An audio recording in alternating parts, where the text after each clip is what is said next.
Welcome to the Learning Reinvented Podcast, brought to you by myself, James Poletyllo, and the team at The Learning Effect. There are lots of learning podcasts out there, so we wanted to do something slightly different. And this week, we're exploring one of those themes that often is part of L&D's repertoire or something they're asked to communicate or train across an organisation. So we'll be looking at climate change, sustainability, and I'm sure lots of other things. So I'm delighted to welcome Graeme Heyes to the podcast. Graeme, thank you for joining us today. Do you want to introduce yourself to our listeners and tell them a little bit about yourself and your background? Yeah, sure. Hi, James. Thanks for having me on. So I work at Manchester Metropolitan University in the business school, where I work as an enterprise fellow, which basically means I support businesses to understand what climate change is, how the world is changing, what the risks posed to those businesses are, and to get them to try to think differently about what they do, how they can sort of try to get some sort of foresight into this rapidly changing world that we live in, and then to develop strategies that can help them adapt, basically, to try to give them some sort of long-term sustainability in a more generic term, even stepping away from the environment. Before that, I've got a PhD in sustainable business model innovation. I've previously worked as a carbon accountant. I basically worked across everything across the climate agenda, and I once worked in pensions a very long time ago with yourself. Well, you didn't work in pensions, but we shared the same office, which was yeah, absolutely. So we've known each other for getting on for 20 years now. I think that we were working, together 15 odd years ago. That we were in Sodexo working in very different roles to we're both working in now. But I've seen your career develop, and you build this deep level of expertise and sort of pragmatic support for businesses. So let's start at the beginning. And there's lots of myths or misconceptions around climate science and climate impact. So do you want to give us a bit of an intro or basic overview? Yeah, sure. So climate science can be really complicated when you look at climate modelling and actually trying to predict what's going to happen on a day-to-day basis. It's really, really complicated. So that's why it's really hard to predict the weather from one day to the next, because there's all these big systems in play at a global level. Everything's interconnected, and it's really, really complex stuff. The world's most powerful supercomputers are basically doing climate models all the time. But in terms of what actually happens and what we need to think about, it's relatively simple. Basically, the atmosphere is made out of a lot of gases. Some of these include greenhouse gases, and these greenhouse gases basically dictate the climate of the planet. It's entirely a natural process. So without greenhouse gases, the Earth would be a lot more like Mars. But what we're doing now is we're producing so much of certain greenhouse gases, notably carbon dioxide, that we're now having a bigger warming or a bigger impact on the climate than natural systems combined. The problem is that when we burn fossil fuels, so oil or coal or gas, basically carbon dioxide is released to the atmosphere, and this has a warming effect on the planet. And so the more we produce, the warmer the planet gets, and the more climate systems begin to change. And this is like the biggest threat to human society, really, because we're talking about millions or billions of people being impacted by this. So we're going to have huge climate migration. We're going to have cities becoming at flood risk or going underwater. We're already seeing in Europe that this summer we had forest fires across most European countries to some extent. We had these record-breaking heat waves, and then we've also had this really cold snap recently, which just shows how when we talk about climate change, we're not just talking about the Earth getting warmer, it's just changing. Some parts of the world are going to get cooler due to climate change. The UK is going to get warmer and wetter, which is going to be great news. And so what's happening is we're getting all these emissions, and we're basically changing the atmosphere of the planet to a level that hasn't really existed in human history. So we're really messing with something that we don't understand and that we really don't have much ability to control at the moment, because of the sheer amount of emissions that we have, the fact that the economic system is sort of built on this externalization of environmental factors. So we constantly produce more and more stuff, produce more and more carbon, and it has this huge warming effect. So what we need to do is basically try to completely reorganize society, because we're talking about, we need to reduce the amount of emissions that we produce, but at the same time we want to do things like eradicate poverty. But the problem is, when you eradicate poverty, you're talking about people having the same quality of life that we have in the UK. for example. So we're talking about billions of people producing more stuff, more emissions, more products, producing more waste. So we've got to try to become more sustainable, reduce our emissions, whilst at the same time letting some countries produce even more, if that makes sense. So it's really a huge problem, a huge challenge. There's policy at all sorts of levels to try to manage this, from the UN level down to organisations and local authorities. But a lot of these policies rely on us taking carbon dioxide out of the atmosphere using technologies that don't really exist yet. And if you look at the raw numbers of the carbon budget that we have to stop the worst of climate change happening, we only have about 7 years of emissions left based on current levels to try to completely reorganise society. So yeah, it's a huge challenge, but one that's really important, and it's one that I think the key thing for me is that we all have a role to play, no matter what stage of your career you're at, what your role in an organisation is. We're all like empowered to try and make a difference, and that's basically what I try to do on a day-to-day basis in my role. So just to hearing all those things, and we've got 7 years at the current levels. We've got the world trying to level up in terms of poverty, reduction, opportunity for everyone to progress, people wanting to live, middle class lifestyles by a Western standard, or upper class lifestyles by a Western standard across the world, economies growing everywhere, despite the current economic impact. So what are the changes that actually businesses and people truly need to make to make a difference and make that 7 years last a little bit longer, or do whatever they can to contribute? I mean, so the key thing is that we, even the most hardened climate scientists who I know, who really look at the data and have some very scary figures, even they say we're not without hope here. There's a lot we can do, because we do have a lot of new technologies coming online, and there's a lot that businesses can do in terms of implementing those technologies, but also finding new ways of doing things. We basically have this, like, the economy that we live in it's called a linear economy, because we basically take things from the ground, turn those things into products, and then those products become waste. And the faster that happens, the better for the economy, essentially, because it means we're producing more stuff, people have more money, and theoretically society gets better and better. But it's based on what they call externalizing, so there's no consideration of environment or society in that process.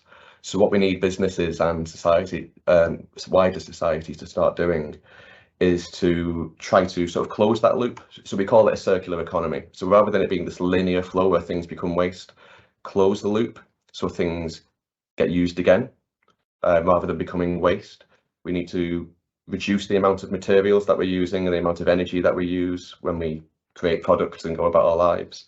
And we need to slow down the rate at which we're using stuff or using energy. And that's really what businesses need to try to grapple with, is how that most businesses have been built on this externalizing model where you can do whatever you want as long as it's legal and there's a market demand for it. That's basically what a business will do. But now we understand that businesses need to start thinking about all these other issues, all these other factors, and try to find a way to keep being profitable or even get opportunity, which is a key thing for me. Is I've worked with so many businesses who've actually been able to find opportunity from addressing climate change rather than just doing it from like a risk avoidance perspective. But it's really tough because it requires a whole new set of skills that a lot of people don't have. It means taking time, which is obviously a really valuable resource, but taking the time to horizon scan, see what's happening in the world, what policies are coming into place, what the opportunities are, and try to be more innovative in your business activity. So you talked there about, grasping opportunities, looking at how you move from that linear economy view, reuse, all sorts of different things there. So can you give us some examples of organisations, again, anonymised if you can't talk about them or whatever, but just some practical instances that people can understand how people have tackled or addressed those issues? Because when I'm sat here listening, sometimes it can seem almost overwhelming, and where do you start? And are there any real examples? So it'd be good to hear about some of those. Yeah, there's loads. There's if you think about the different types of way people use products, for example. So I can't quite remember the statistic. It might be one of those statistics or quotes that people use, but no one's ever actually fact checked it. But there's some statistic that the average drill in someone's house is used for, I think, 2 minutes, might be 5 minutes in its entire life. Of the time the button is actually pressed and it's drilling into the wall, it's used for just a couple of minutes, yet every house has a drill. So instead of that, you could have an organisation where you can go and rent a drill from an organisation, or whatever that might be. It could be any sort of product. So you see that there's a lot of examples of this. There's a lot of companies now, you will lease clothes from them rather than sell or buy clothes from a company. And the good thing about that is, so I know someone, for example, who rather than buy white goods in a house, she leases them from this company, because what that means is when something breaks down, the company will come and fix it for her and give her a latest version if it is completely broken. But it also means that company, instead of wanting products to fail, so then people have to buy a new version, they've got a vested interest in making sure those products last for as long as possible and don't break down, because then it's a cost to them. So this sort of like leasing model is something that we're really starting to see more and more of.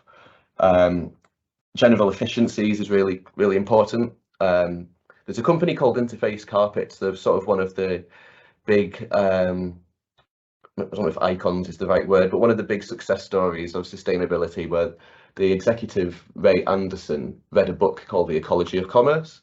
And it's a really great book. And the legend is that he read this book and a single tear rolled down his face as he realised that this business that he'd built has been having this really bad impact on the planet. So he called his entire boardroom in the next day and said, right, we need to become a sustainable organisation with no net impact on the planet, and then we're going to become a business that has a positive impact on the planet. And the story is that he walked out of that meeting, and it was a good job that he did, because everyone basically kicked off and like, how are we going to do this? This is a crazy goal. But they all sat down and they came up with a plan, and this company became this sort of the epitome of a sustainable business. So what they do now is they basically sell carpet tiles that you see in offices, on office floors. What they do is they lease carpet tiles now rather than sell them. When they get worn out and they need replacing, they will take them back into their business, back into their supply chain, so that they don't become waste, and they basically stay a resource that they use, so they don't have to keep buying new materials. So they're using less materials. They've embedded efficiencies across their organisation, so they're using less energy. They've taken out all harmful chemicals from their products. So they've really gone on this whole journey from a very polluting organisation to a really the epitome of a sustainable business. And there's all sorts of examples. We're seeing a lot in terms of technology now, as we're seeing things like hydrogen fuel has been something that's always been too expensive for businesses to really consider.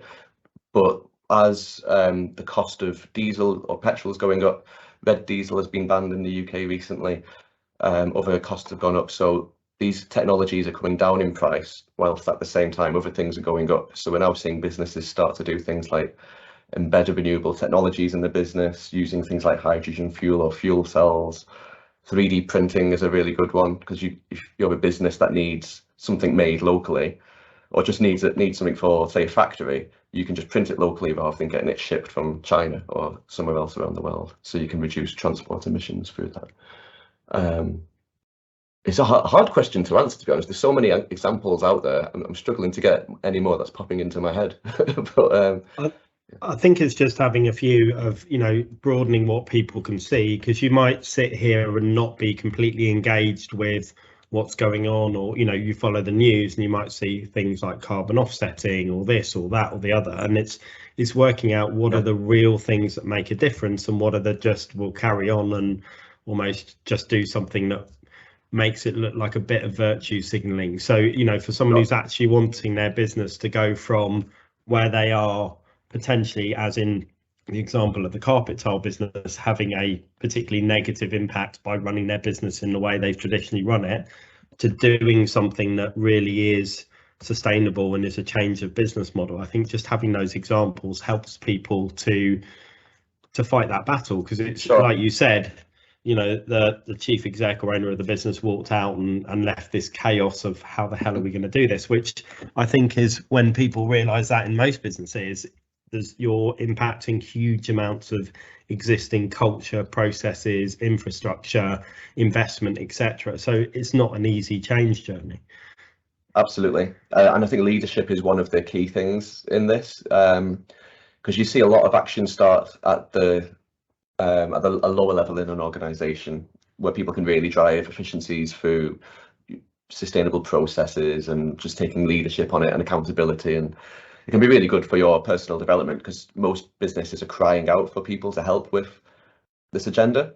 And there's a massive skills gap for people who can actually help businesses to become more sustainable. So if someone in an organization can put their name forward and say, I want to take leadership for this, even if that's the security guard of a site who wants to, I don't know, just contribute in some way, then that shows leadership at that level. But then it can be really empowering.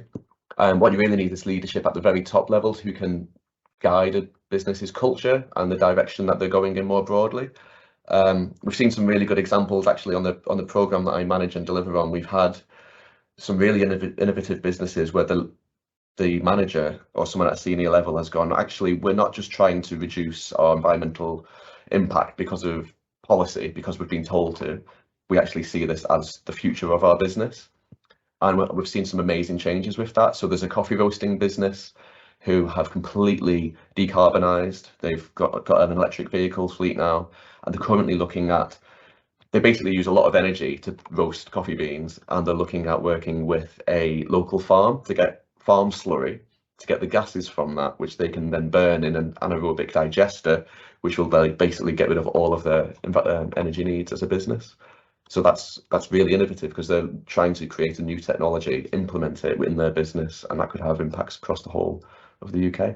There's another company who's a packaging business, who they've identified that sustainability is their sort of mission. And I do an activity with businesses where I get them to, we talk about climate change and what's going to happen to the world, and we talk about, what does the future look like? What does a sustainable future look like?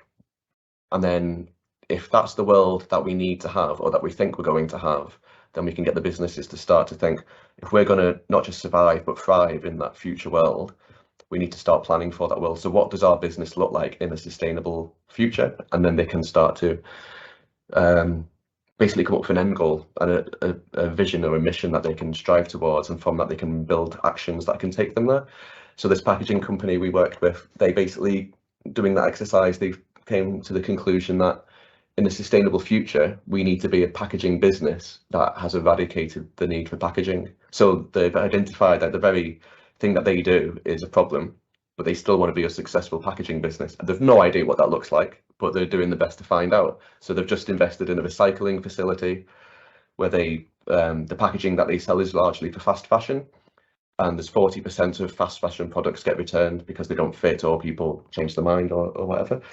So they get all of these plastic bags basically that they wash off and recycle to be reused, but then they get a lot of paper pulp from the stickers with the address on, and they're now looking at how they can not just recycle that paper pulp, but use it as a fuel for anaerobic digestion, so they can get energy, and then the spent material from that can get used in the manufacture of cement, which has got a huge carbon impact. I think 8% of global carbon emissions come from cement. So they're completely looking at everything that they do and identifying where they can become more sustainable, essentially. And it's that leadership and core vision and mission statement that's been driving that in all those organisations. And I think, you've talked about fast fashion there, or some of the industries that, if you look at them, are fundamentally almost geared up in that linear, economic model you talked about earlier, to drive us to be unsustainable, to drive high carbon emissions. So for those businesses, sitting down and saying, the equivalent of, how do we become a packaging company that doesn't become packaging? How do we become a fashion company that doesn't make clothes, or whatever it happens to be? They're hugely, intellectually and conceptually and, ethically, in your business belief, they challenge how you think and feel. And going back to your point about what is needed, so you need leadership, you need that vision, you need that certainty to take people with you, you need creativity and innovation to come up with new ideas, you need the deep expertise, whether that's in your business itself or within your network to be able to understand what is and isn't possible, because people won't understand the different types of energy, how they work. You've talked about biogas, there's biomass, hydrogen, different types of hydrogen, green, blue, etc. So it's how do people understand all of those things? And then you need the general awareness of people to increase as well. So we need to increase our general knowledge, awareness and competence in this area, because it's not something that's going to go away, and you can't ignore it, because it's like saying I don't use technology. It's almost putting you into the past of saying I don't really care about this, or I'm not engaged in it. This will become, in my view, one of those things becomes a core competence of everyone in a business. Absolutely. And we're seeing this more and more. A lot of the businesses that we get on our programs that we manage, they don't necessarily have any interest in climate change. It's not the reason that they exist. They exist to make boxes or hats or whatever it might be. We have a lot of different random businesses. We literally have some box manufacturers we've worked with. But it's not their mission, like as such, when they come on the program. But it doesn't matter, and if you don't believe in climate change, even, it's sort of irrelevant, because the fact is that policy is changing to try to protect us from these climate impacts, because that's what the science tells us to do. So whether you believe it or not, if you're an organisation with a large vehicle fleet that's been using red diesel, and then the government, as they announced recently, they're going to ban that, then all of a sudden, whether you believe in climate change or not, you need to find a new way to go about doing your business. How are you going to stay profitable and stay a viable organisation when the playing field, like the rules of the game, have changed? And that's what we're sort of working with businesses to do.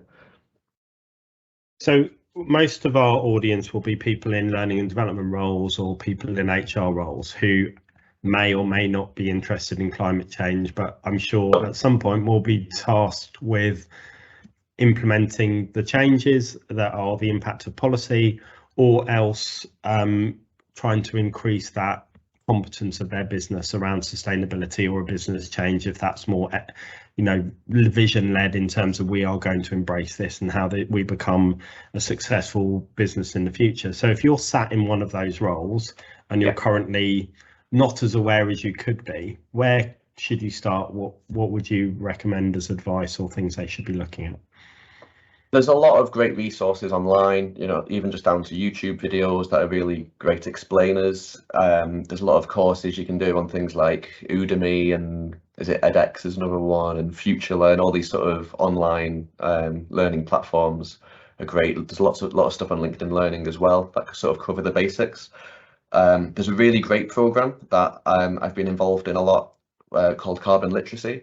So carbon literacy is basically a day's worth of learning. It doesn't have to be done all in one day. It can be broken up, but it's basically what they class as 8 hours of learning on what are the basics of climate science, how is the world going to change, what are the implications for policy and for businesses and society.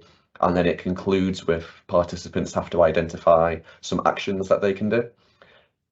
Either on a personal level, but also in terms of a wider group. So who do they interact with on a day-to-day basis, whether that be at work or at home, and they commit to making some actions. And that's a really great program because it's nice and simple, and it can help a business to understand, or an individual to understand, what is climate change and what's their role in trying to do something about it.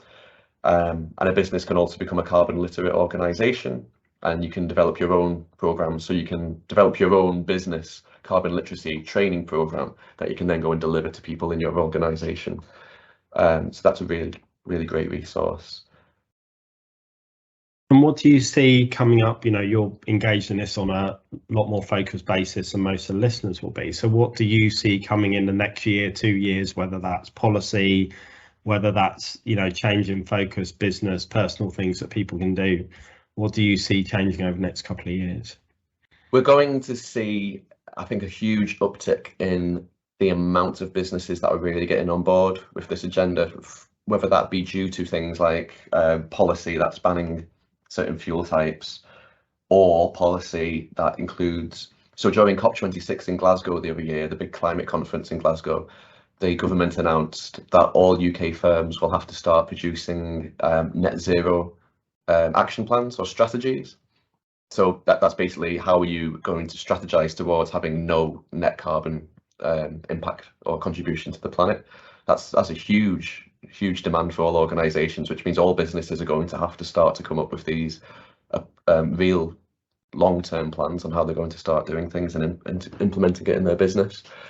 And that's going to be a huge driver. All businesses are soon going to be legally required to produce carbon footprints as well, which is currently basically done quite voluntarily. So we're going to see a lot of this drive what businesses start to do, or just drive the beginning of their journey. Basically, it's not easy to do. It's really complicated stuff. You know, if you're trying to work out how your business can keep doing what it's doing, but in a way that is sustainable, that could require complete reorganization in what you do. So it's not easy, but it can be done through the right sort of planning and ambition and leadership, and just trying to understand, you know, what are your key impacts and what kind of things can you do to try to reduce them, whether they be starting with really small things to embed competencies in your business. So, you know, things like swapping out your light bulbs for energy efficient bulbs is not going to help to save the world necessarily, but it's a nice easy thing that most businesses can do immediately to have a really, you know, to start that journey. Or switching your energy provider to a renewable source could take 5 minutes, might potentially add a bit of cost to your organization, but you could almost entirely eradicate your emissions from energy in a heartbeat. So finding these like easy wins can be really helpful to build up to the big ones, the more long-term difficult initiatives. I think we're going to see more people employed in this area, more people building expertise. And one of the things that maybe HR and recruitment teams have fallen foul of in the past when the world's moved, so as tech's got, you know, more driven into businesses, we've seen people asking for 5 years experience of something that's only 3 years old, because they're almost they're asking to operate in a space that they don't understand. So if you're starting to bring in competence and expertise, or you're being almost asked to help support your business to build a sustainability function, or, you know, whatever that function will be called, again, that can be quite demanding on an HR team. Where should they be going for help and support with that type of challenge that they may be set by the board or fall as part of a wider agenda?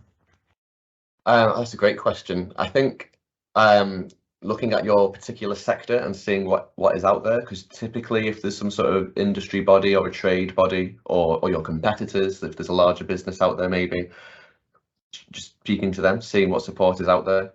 I think with sustainability, it's not like a lot of usual business practice. People are quite happy to help each other and share information. You get a lot of businesses that work together and create their own networks to try to solve problems in this space. There's a lot of guidance out there. The Carbon Trust has a really good guide, in particular for SMEs, so how they can become net zero.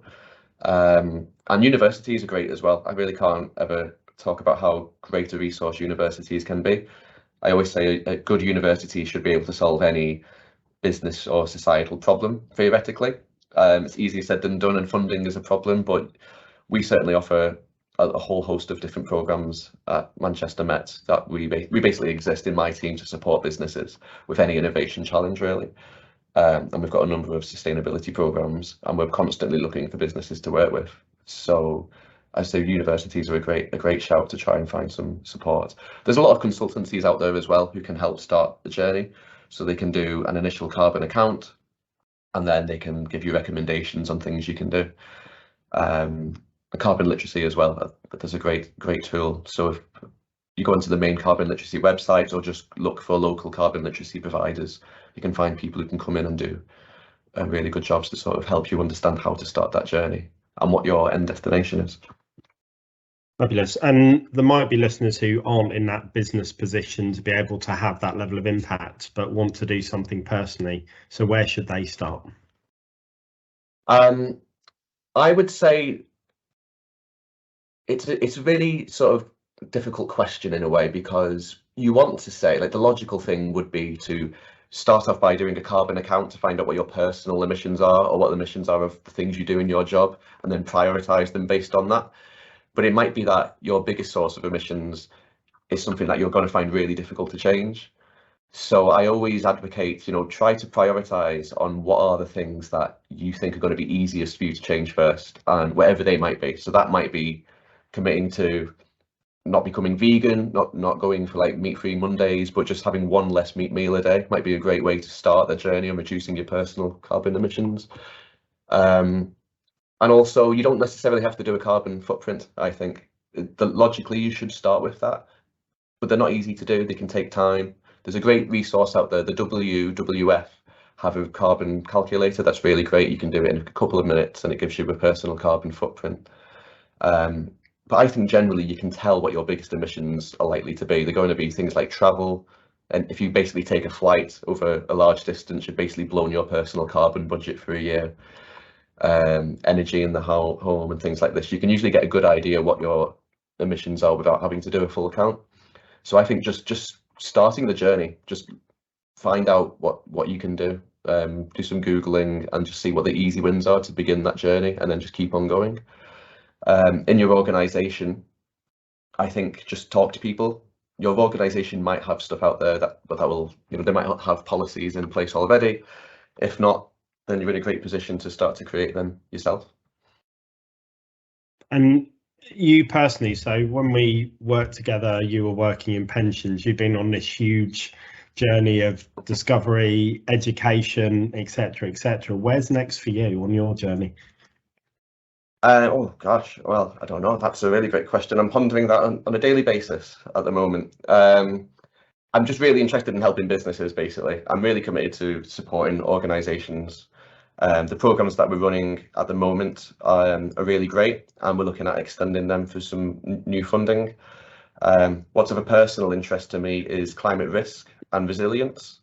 So trying to work with businesses to understand what are the actual risks posed to them in very tangible terms, and then look at how they can start to do things differently, which is broadly what we do in our current program. But I'm quite fascinated by this idea that if you're talking about a business trying to manage its risk, there's a lot of focus on what we know about climate change, but there's also lots of things that we don't know about climate change. So in terms of like the permafrost melting or ocean currents changing, there's a lot of risks that aren't really considered risks because we don't know what's going to happen, but they're the biggest risks that we have, if that makes sense. The biggest risk the organisation faces is the thing it doesn't see coming, which are these huge tipping points. So I'm really interested in understanding that and how businesses can try to predict those things and incorporate them and just get general resilience across their entire organisation. So if our listeners have been inspired by what they've heard today, or driven to some sort of action, or want to follow you and find out more about what you're doing, what's the best way of them doing that? Well, I've currently left all forms of social media other than LinkedIn. So I would say to Google Graeme Heyes on LinkedIn, or search for Graeme Heyes on LinkedIn. Or if you look at Manchester Metropolitan University, you'll find me on there as well, and you'll be able to learn about our programs on there also. Thanks, Graeme. We'll put all of those links in the show notes so people can pick those up and follow you in that way. And thank you very much for taking the time to reveal a little bit more about a hugely complex topic to all of our listeners today. Great. Thanks a lot, James. Thank you for listening to this episode of the Learning Reinvented podcast. We hope you enjoyed it. If you've not already done so, please follow our podcast. And if the Learning Effect can help you and your organisation, please do get in touch. You can find both James and Katie on LinkedIn, and our contact details are in the show notes below.